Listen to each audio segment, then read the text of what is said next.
Lalo, mi occupavo qua da giovane del tabacco con i miei genitori sui terrassamenti e veniva lavorato il tabacco a tutto a mano, la terra, tutto a mano, insomma, mi ha lavorato. Solo che tabacco qua c'erano, non coltivavano altre coltivazioni, vivevano col tabacco e basta, non coltivavano verdure o altre cose, solo che il tabacco. Il tabacco viene lavorato si semina le piantine, dopo si raccolgono le piantine e viene messo giù sui terrassamenti, per solito aprile-maggio, per solito. La raccolta veniva ottobre.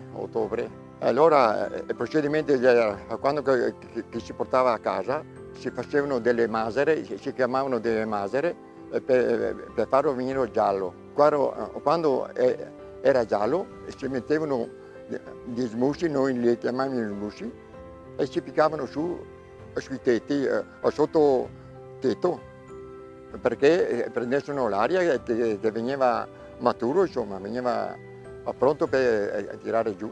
C'erano gli attrezzi, il badile, la zappa, il striscio noi, e poi anche i guassaurti con l'acqua, dei pozzi, perché non c'era acqua.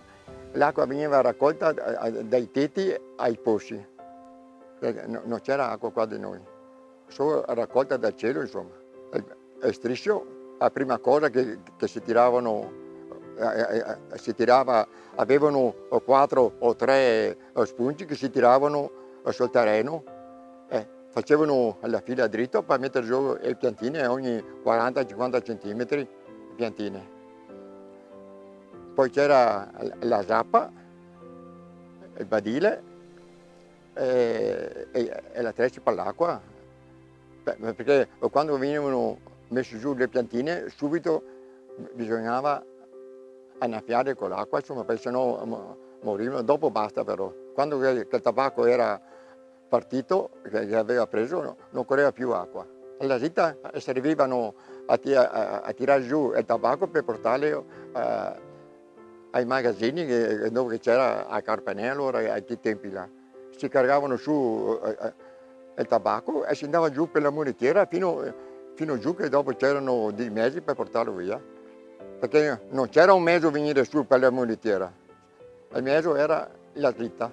Era dura perché si lavorava tutto a mano, perché si cominciava da primavera presto e fino a dicembre, perché lavoravano sempre, perché mettevano anche il letame e tutto, veniva ingrassato la terra, sennò il tabacco non veniva bene. Adesso la tradizione comunque è andata persa ormai, perché ci sono poche persone come me e altre persone, perché tutti hanno abbandonato tutti i terrassamenti, perché ho troppa fatica e sono andati tutti a lavorare in fabbrica, meno fatica, qua bisogna lavorare tutto a mano, e i terrassamenti è tanto dura, i terrassamenti a lavorare a mano. Beh, qua a San Gaetano sono da solo, a San Gaetano. Dopo in altre frazioni ci sono altre persone, ma a San Gaetano, in cima qua ai Pasi, sono solo.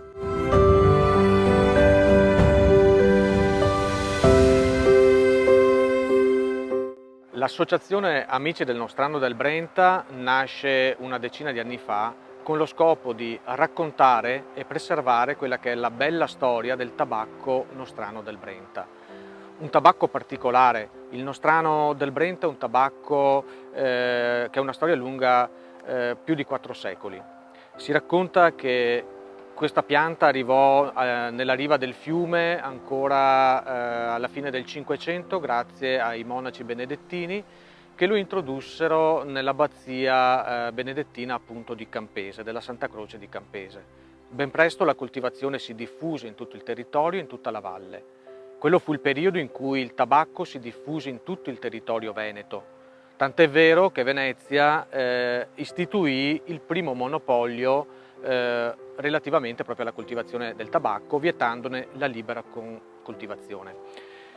Però i paesi affacciati sulla riva destra del fiume, forti di alcuni privilegi che avevano ottenuto nei secoli precedenti, difendendo il confine e curando il commercio del legname con l'altipiano, continuarono liberamente a coltivare questi tabacchi. Questi tabacchi a Venezia venivano chiamati tabacchi nostrani, erano coltivati diciamo in maniera così di frodo, di contrabbando, al di fuori del monopolio, ma erano i più apprezzati dalla nobiltà veneziana. Tant'è vero che nel 1763 Venezia scese a patti con i valligiani, con i coltivatori, concedendo i primi contratti per la coltivazione. Perché questo tabacco era così pregiato e così apprezzato a Venezia? Perché era un tabacco di origine avana, della tipologia avana, che fu selezionato poi nei secoli per vivere a queste latitudini e per resistere particolarmente al vento. E soprattutto perché veniva lavorato in questa valle in un modo molto particolare, nel senso che qui i coltivatori non avevano il bestiame, non avevano la vite, non avevano altre colture se non il tabacco a cui dedicarsi, per cui dal momento della vendemmia, ossia della raccolta della foglia, veniva la foglia stessa lavorata scrupolosamente, con un metodo di macerazione particolare, la famosa masera campesana, e le foglie poi venivano essiccate ad aria mantenendo una particolare aromaticità. Nell'Ottocento il tabacco divenne praticamente una monocultura in queste zone, tant'è vero che i territori lungo le sponde del Brenta non furono più sufficienti, ma si dovette conquistare terreno sulla montagna, sul fianco della montagna, e nasce così il paesaggio terrazzato che ancora oggi contraddistingue questa valle. Sui terrazzamenti venivano coltivati solo nel paese di Vastagna addirittura 15 milioni di piantine nel 1850. Il tabacco quindi ha segnato profondamente la società, sia dal punto di vista della vita, sia dal punto di vista morfologico della valle, sia dal punto di vista anche architettonico. Le case stesse venivano costruite in modo di avere una zona della casa, il sottotetto, dove potevano essere messi dei particolari tralicci, detti smussi, dove le foglie venivano messe per l'essiccazione durante il periodo invernale. Ecco, l'associazione è nata 10 anni fa appunto con l'intento di raccontare tutto ciò, perché questa storia non venga dispersa e per preservare quei coltivatori che ancora in modo eroico continuano a coltivare il tabacco qui nei nostri terrazzamenti.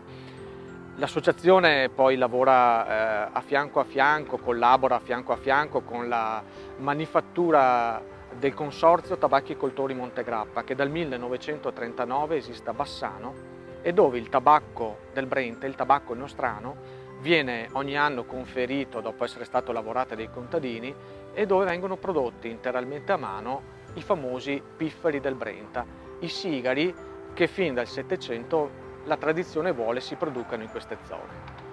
Il museo è il Museo Etnografico di Vastagna.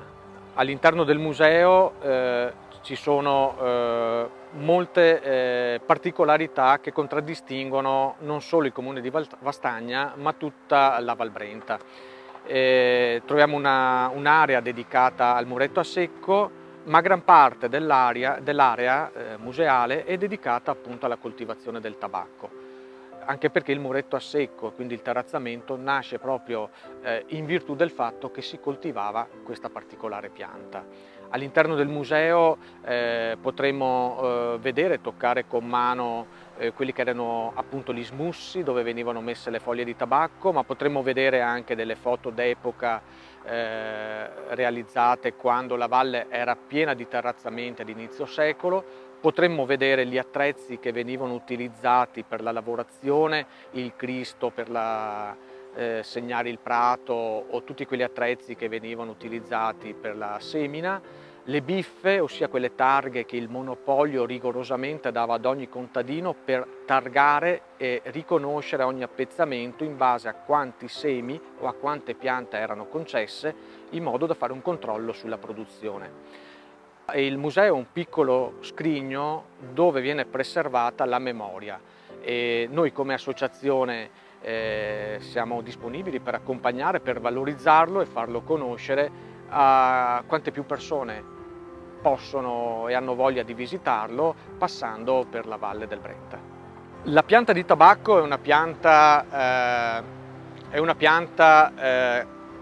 di origine sudamericana, è stata scoperta ovviamente dai conquistatori, è stata importata dagli spagnoli e si è diffusa in Europa appunto verso la fine del Cinquecento. È una pianta che si adatta molto bene, ma che all'inizio non era, diciamo, come tutte le nuove piante che arrivavano dal nuovo continente, era poco conosciuta, non si sapeva quale utilizzo potesse essere più consono per questa pianta. Ricordiamoci che il tabacco dai nativi americani era utilizzato dagli sciamani, arrotolavano la foglia per fare i loro riti propiziatori e le loro diciamo, cure tra il magico e il medico, diciamo così. Da noi furono diciamo, i monaci i primi a introdurlo e lo usavano principalmente per motivi estetici, quindi una pianta diciamo, da ornamentale, e anche come pianta officinale. Veniva utilizzata per la cura delle malattie respiratorie. Successivamente poi si diffuse l'utilizzo, in seguito a questo utilizzo medico, si diffuse l'utilizzo del tabacco da fiuto e solo successivamente cominciò a essere utilizzata per essere fumata anche in Europa.